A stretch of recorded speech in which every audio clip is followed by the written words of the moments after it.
Italy expected an easy conquest. They looked at the last free corner of Africa and saw a primitive, crumbling empire, one swift campaign away from surrender. They were catastrophically wrong.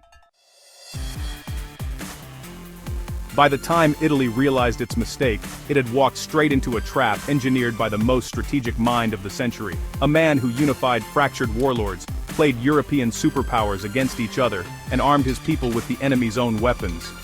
This is the story of how Ethiopia didn't just survive colonization, it demolished the army that tried to impose it.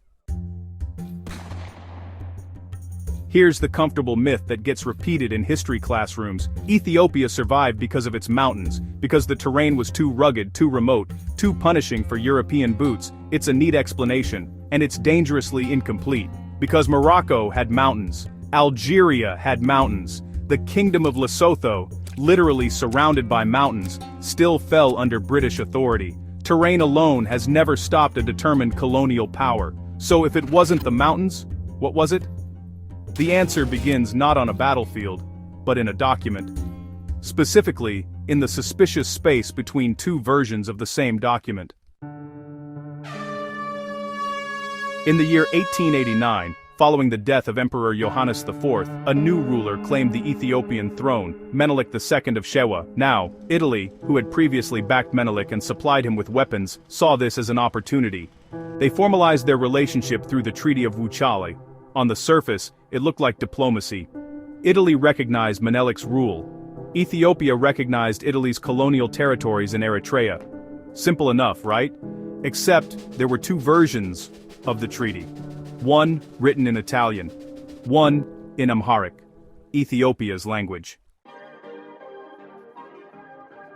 In the Italian version, a single clause read that Ethiopia must conduct all foreign affairs through Italy, effectively making Ethiopia a colonial protectorate, a puppet state answering to Rome. In the Amharic version, Ethiopia may use Italy's diplomatic channels if it chooses to.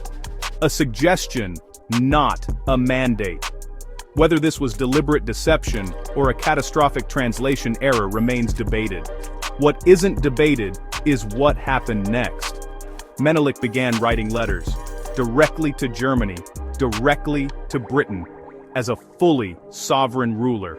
And when those European powers wrote back informing him he had no right to do so under the treaty Italy had registered at the Berlin Conference, Menelik understood immediately and, oh, he was furious. He was.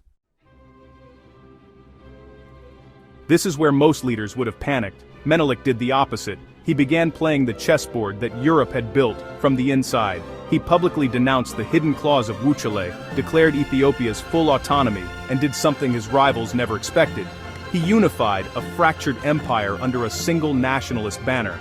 Ethiopia's internal warlords, regional lords who had spent years competing against each other, against the crown, against everyone, set aside their feuds and rallied behind Menelik when Italian troops began seizing border territories. Italy had specifically counted on those internal divisions. Their strategy was divide and conquer, bribe rival lords, fracture Menelik's base, watch the empire collapse from within.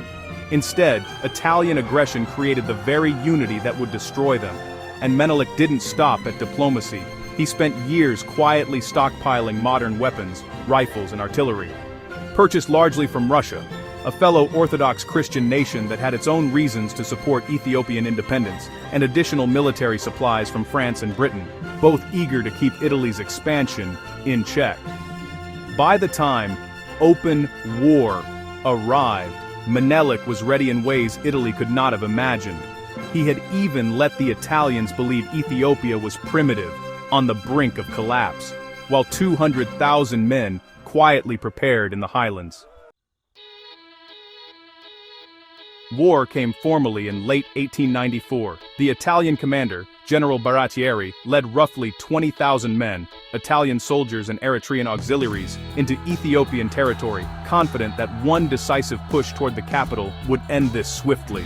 He was already running low on water, ammunition, and morale when he encountered Menelik's army near the mountain town of Adwa. Facing approximately 120,000 Ethiopian troops, Baratieri wanted to retreat. Italian Prime Minister Crispi ordered him to attack. On the night of February 29, 1896, Baratieri divided his force into 3 brigades and marched them into the mountains. By sunrise, those 3 brigades were miles apart from each other, separated by outdated, inaccurate maps. They couldn't communicate, they couldn't support each other. Ethiopian scouts had already spotted them. Menelik's forces, positioned at higher elevation with modern rifles and artillery, opened on the exposed Italian left brigade. The other brigades arrived too late to help. The left was annihilated. The center, now dangerously isolated, was overwhelmed by mass infantry assault. The final brigade, attempting to retreat, was funneled into a narrow ravine and then destroyed by Ethiopian cavalry. The Italians lost nearly 60% of their men. The Ethiopians lost 10. When news of Adwa reached Rome, there were riots in the streets. Crispi's government collapsed, Italy was forced to the negotiating table, and the resulting Treaty of Addis Ababa, signed in October 1896, required one thing above all else: the full recognition of Ethiopian sovereignty. The entire colonial world took notice. Britain and France, previously indifferent, suddenly warmed their relations with Ethiopia considerably. Russia deepened its ties. The humiliation of a modern European army, at the hands of an African empire, sent a signal that reverberated across the continent. Ethiopia's survival wasn't luck. It wasn't mountains, it was Menelik II, a leader who read European ambitions with unflinching clarity, stockpiled the tools they tried to use against him, unified a nation on the edge of fracture, and met the empire at Adwa on his own terms. Italy would return in 1935, under Mussolini, with poison gas, an aerial bombardment, and occupy Ethiopia temporarily. But even that occupation collapsed within years, and by 1947, Italy was paying $25 million in reparations and signing papers that acknowledged once again what Adwa had already proven half a century before. Ethiopia was never truly colonized, and the man most responsible for that fact never let Europe forget it.